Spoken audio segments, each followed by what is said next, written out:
Pues hoy en Granada TV contamos de nuevo con alguien que, bueno, viene mucho por aquí, es habitual colaboradora y nos trae siempre muchas cosas interesantes que contarnos. Nos trae espacios de la ciudad y además hoy uno de mis espacios fetiches, Blanca Espigares. Muy buenas. ¿Qué tal? ¿Cómo estás, Jero? Oye, muy bien, con muchas ganas de hablar contigo. Bueno, porque este tema yo sé que a ti te fascina. Me encanta. Hemos hablado ya mucho los dos de este tema, Sí, porque a ti te intriga, te fascina cómo llega a abrirse esa calle. Totalmente. Oye, además, y lo voy a contar para nuestra audiencia, un día que estábamos dando Blanca y un paseíto por la calle, de casualidad empezó a contarme la historia de la Gran Vía. La historia de la Gran Vía que a mí me apasiona y dije, oye Blanca, es que tenemos que hacer esto y tenemos que hablar, y aquí está Blanca, para contarnos la historia de la Gran Vía y de cómo evoluciona. Efectivamente, porque la Gran Vía hoy la paseamos habitualmente. Vuelvo a recordar que a mí me gusta que todos nos volvamos Robinsones urbanos. Totalmente. Y cuando la Gran Vía la paseamos, ¿cuántas veces? O en el autobús, o vamos con el coche, con la moto, deprisa, pero no nos paramos nunca a pensar ¿qué fue la Gran Vía? ¿Cómo surge la Gran Vía? Porque la parte más interesante de la Gran Vía es cómo se gesta, cómo sale esa idea de hacer esa calle, de romper toda una ciudad, casi, no por la mitad, pero sí por un lado. Entonces vamos a dar paso a unas imágenes, porque así vamos a empezar a situarnos. Ya sabéis que yo, sin mostrar planos, no... Es que tú eres de plano, eres de dibujitos y de cosas. Yo sí, mis dibujicos son lo mío. Vale, entonces... Granada, en el siglo XIX, a principios, tenía solamente 50.000 habitantes y, sin embargo, a finales ya llegaba a 75.000. O sea, mira el crecimiento. Muy poco tiempo, ¿no? En muy poco tiempo, pero además, pese a un siglo en el que hubo más guerras imposibles, epidemias sin parar, 8.000 problemas. Entonces, de repente sube a 75.000. El problema de la vivienda era impresionantemente preocupante, porque la gente se hacinaba. Es como a veces cuando vemos estos documentales en que salen las familias hacinadas en los pisos, todo eso, así era entonces Granada. ¿Cuál era el problema? Que, bueno, Granada tiene una bonanza también a finales del 19, Cuba está en guerra, no llega el azúcar, ya sabemos la historia de la remolacha, y surge una burguesía granadina que quiere, obviamente, modernizar la ciudad, porque Granada no se había movido. ¿Sabes desde cuándo? ¿Desde cuándo? Desde finales prácticamente del 16. O sea, estaba igual, estancada. Era los límites. Vamos a verlo en la imagen. Sí, por ahí lo tenemos. Eran los límites de la ciudad, ¿no? Tal cual estaban en el siglo XVI. A ver, los límites que está ahí marcados son los del siglo XV. Eso es siglo XV. Eso es siglo XV. Y se le añade, que es la siguiente imagen, 3 barrios durante el siglo XVI, que es el barrio de San Antón, solamente lo que es la calle con un poquito más, el barrio de la Magdalena y algo del barrio de San Lázaro. Ya está. El resto era campo. Eso era grande. Me encanta esa frase. El resto, esto era campo. Esto era campo. Entonces, claro, fíjate si de esa Granada de 50.000 a principios del 19 no se ha cambiado nada hasta finales con 75.000. ¿Por qué? Lo normal hubiera sido coger y decir, oye, hay que hacer un barrio exterior, o sea, un barrio que pueda acoger a todas esas familias hacinadas. Pero no se hace, ¿sabes por qué? ¿Por qué? Pues a ver, me lo imagino un poco, ¿eh? ¿te lo imaginas un poquito? Sí. Pues resulta que obviamente hay un régimen censatario, solamente votan y solamente están en el ayuntamiento y en los sitios de poder las rentas altas. Ah, el money. ¿Quiénes eran los de las rentas altas?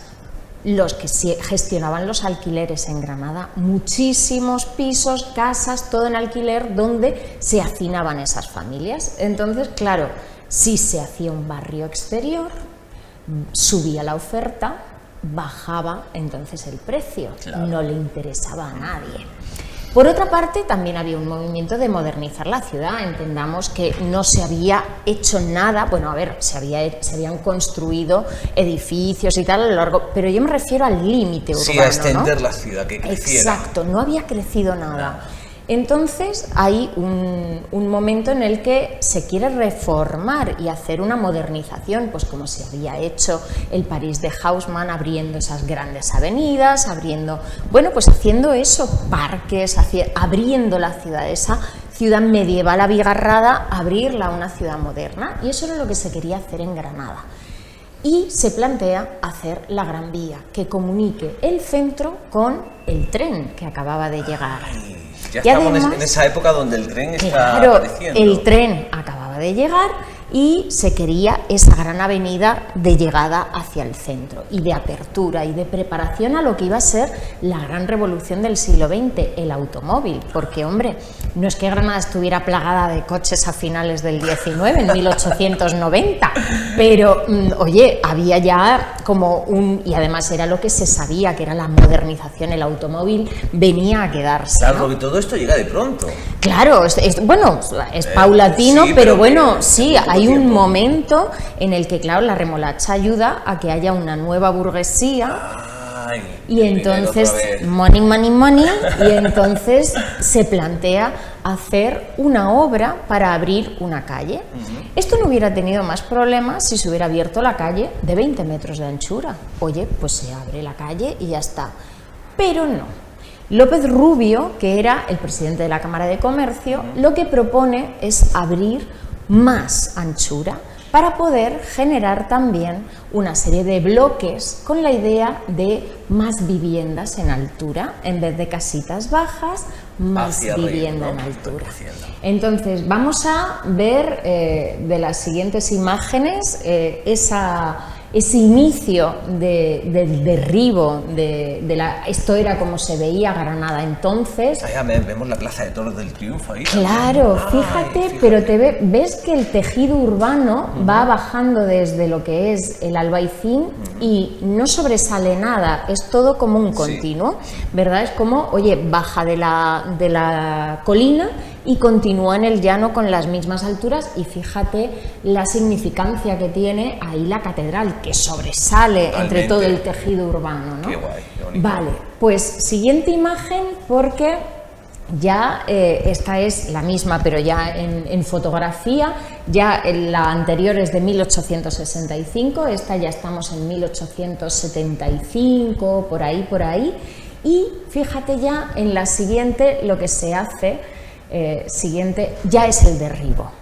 Empieza a derribarse. Fíjate qué bonito con nuestros burros, con el Hasta hace derribo. poco estaba el burro taxi por ahí. Estaba también, Estábamos, pues fíjate, ahí los tenemos, con los carros. Claro, pero fíjate la altura de las casas, ¿vale? Cualquiera diría que es la Gran Vía, ¿eh? Claro, no, No, imagínate, fíjate imaginarlo. cómo ese tejido urbano que te hablaba va bajando por la colina y continúa en el llano, pues en vez de tener las casas parata, los tipos Cármenes que tenemos en el Albaicín, ya son casas patio, ese tipo de casas. Además, fíjate, se ve muy bien San Andrés Sí. y arriba San Cristóbal. Sí, San Cristóbal arriba, totalmente, y además la reruralización también de toda esa colina, porque bueno, ahora hablaremos, el Albaicín se abandona.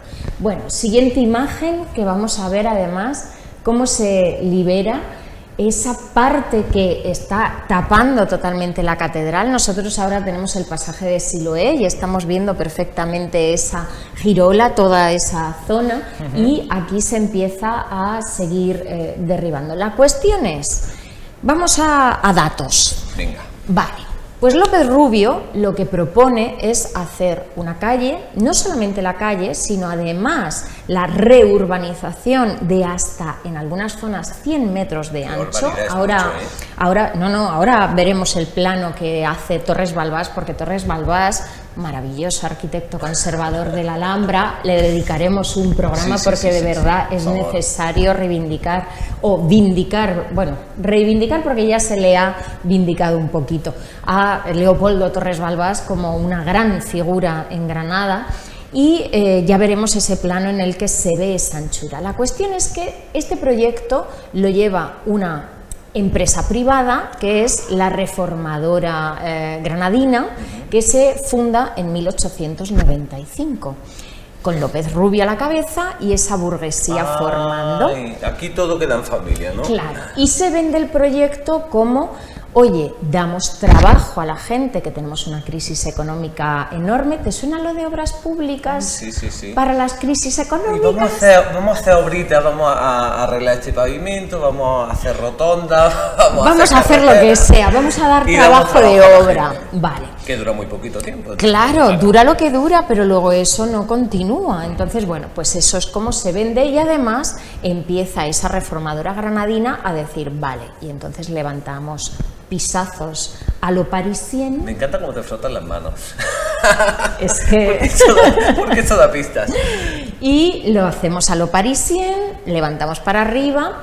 Claro, fíjate que en 1879 se había aprobado la ley de expropiación forzosa. ¿Qué significa eso?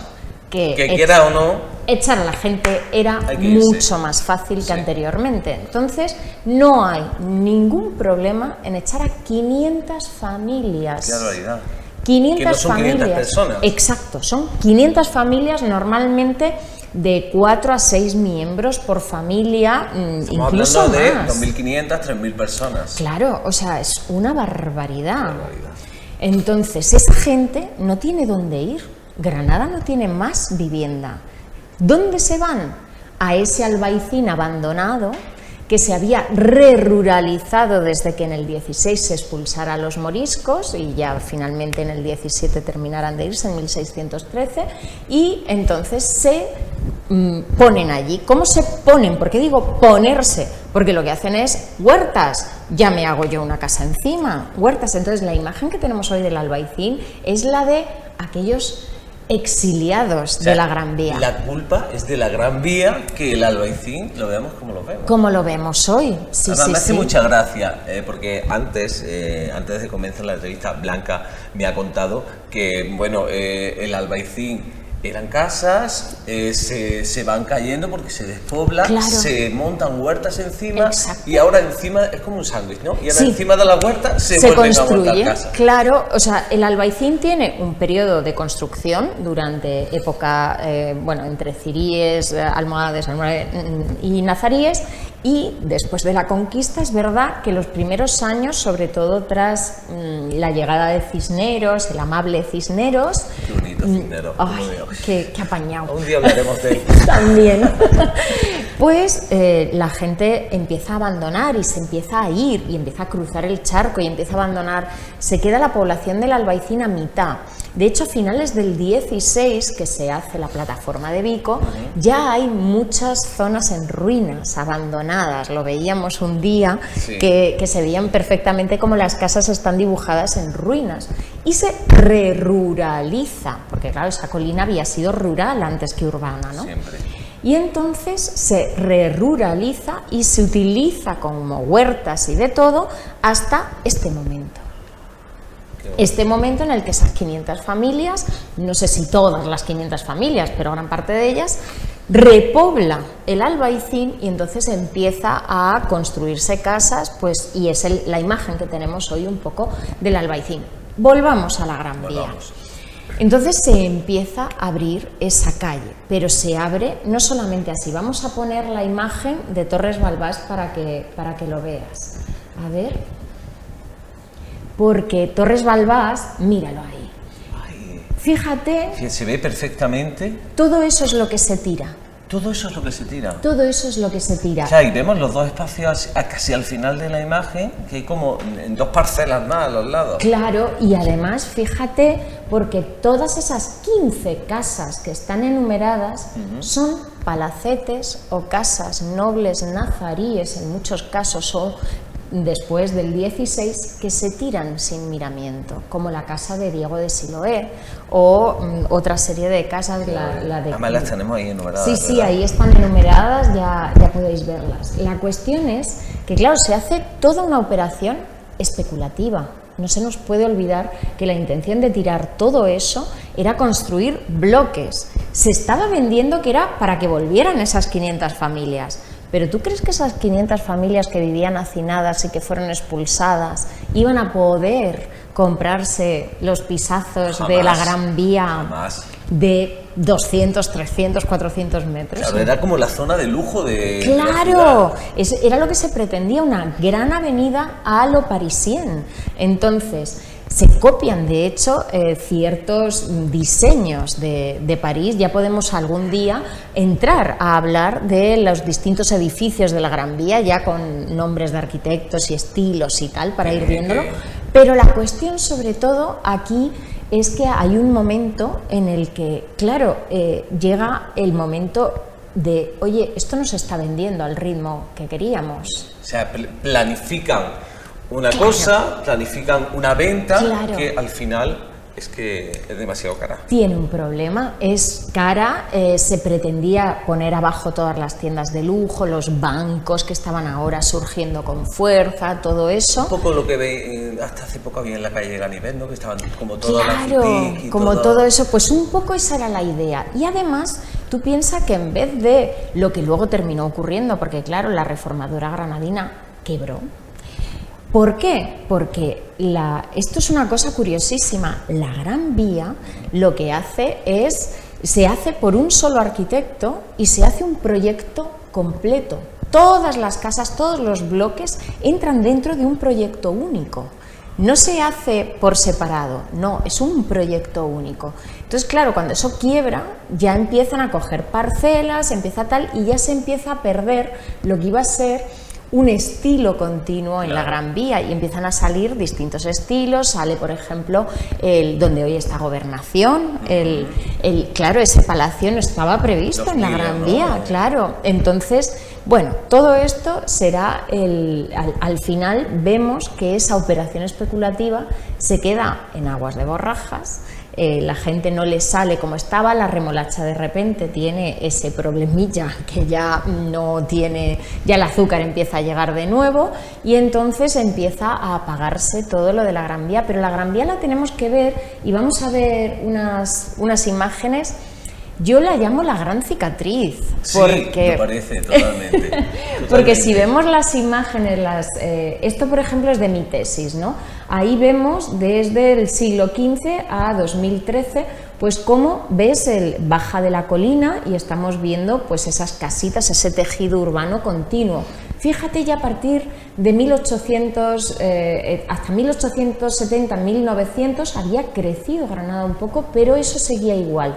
Fíjate ya un siglo después cómo se ven la altura de los bloques y esa ruptura que provoca la Gran Vía. De hecho, lo que produce son dos traseras, que es Santa Paula y calle Elvira, que a día de hoy no están solucionadas. Fíjate que son dos calles incómodas, traseras, sí, es que son traseras. Y fíjate que la calle Elvira había sido vía principal de la ciudad. Claro, vamos a pasar a la siguiente, sobre todo para que todos puedan ver la parte que yo señalo. Fijaos desde donde estaba la mezquita, como en el siglo XVI se estaba construyendo la catedral. ¡Ay, qué interesante, Blanca! Oye, yo descubro un montón de cosas gracias a ti y me fascina. Y vamos a pasar a la siguiente imagen, porque ya sí vamos a ver lo que yo llamo la gran cicatriz, porque se ve muy claramente. Ay, fíjate, mírala. Esa altura. Además, si vemos la calle de la Gran Vía justo hacia la derecha, se ve perfectamente el salto de altura, sí, ¿verdad? Que se produce respecto al resto del tejido urbano. ¿Eso de qué año es, Blanca? Porque estoy viendo otra vez aquí la Plaza de Toros. Esto debe de ser 1920, no, y ya en 1930, 1940. No, a ver que yo, no, porque ya está la normal. No, esto tendremos que estar rozando ya 1950 probablemente. ¿Sí? Sí, porque ya está el edificio de la norma. Porque fíjate, Blanca, y esto me lo contaste una vez tú, esa cicatriz grande que estamos viendo, en un principio iba a continuar, ¿no?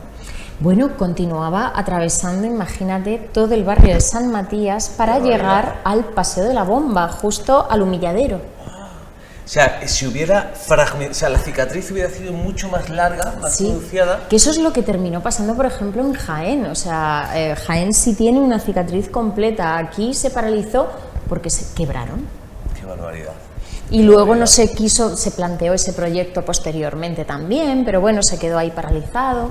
Oye, por esas parcelas que me contabas en la Gran Vía, que bueno, el dinero al final no dio para hacer ese proyecto único.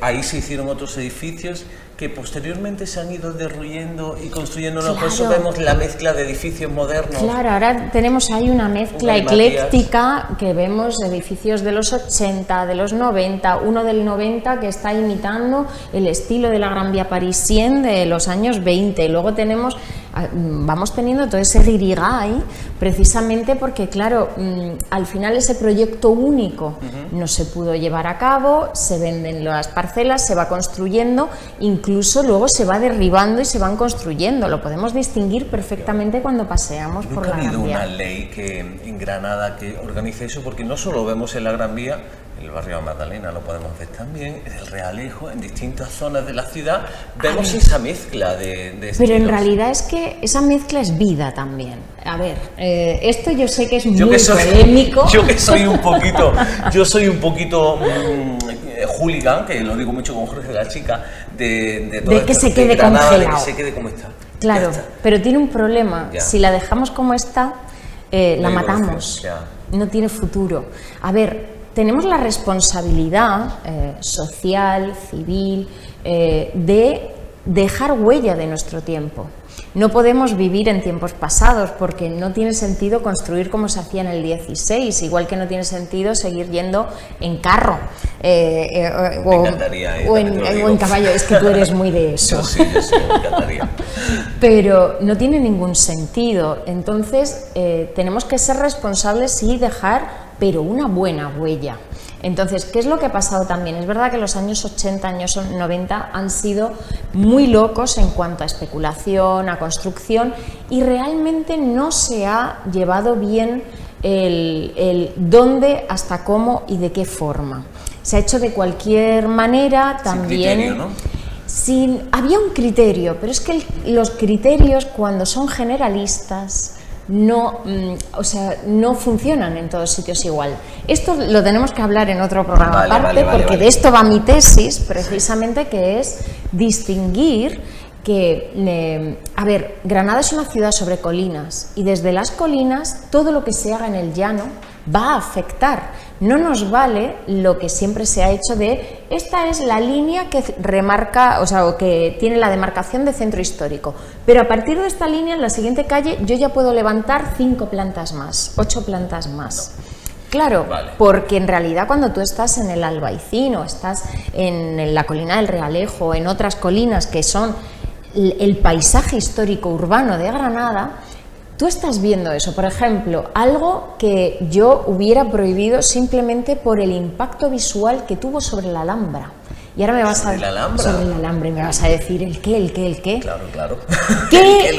¿Qué gran obra se ha hecho en La Vega? Que es de el Cubo. No, el Cubo no, el Centro Nevada.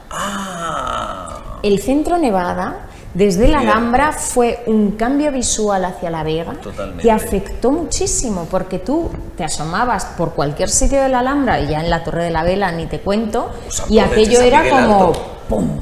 Sí. Entonces, desde San Miguel Alto, desde todas las vistas de Granada, de esas colinas, se vieron afectadas, pero como estaba fuera de la delimitación de centro histórico, de todas las protecciones, tal, no afectó. Pero es que Granada no es tan llano.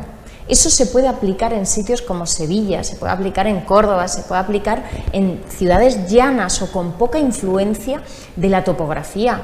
Pero en Granada se explica a través de la topografía.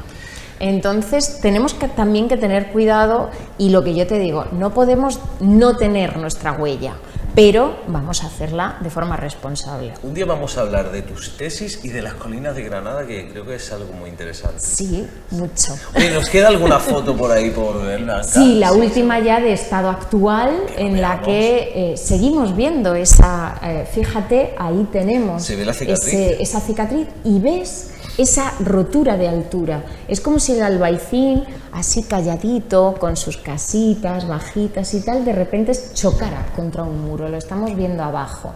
Entonces, bueno. Desde luego, la vista aérea de Granada es maravillosa. Sí, y además desgraciadamente hemos tapado nuestra imagen más característica de paisaje histórico urbano, que se ha visto hasta el siglo XX, hasta inicios del siglo XX se veía, que era aproximarte por la Vega y ver las colinas construidas. Ya eso no lo vemos, porque tenemos no solamente la Gran Vía, tenemos todo el crecimiento, el camino de Ronda, toda la zona del PTS, y ya no vemos tanto la Alhambra como, imagínate lo que sobresalía la Alhambra cuando el tejido urbano era bajito, ¿no? Entonces, sí, el tema de las colinas y de cómo hemos construido Granada es muy, muy interesante. No sé si nuestro compañero José Antonio nos puede poner la última foto que hemos visto, porque me ha llamado algo la atención.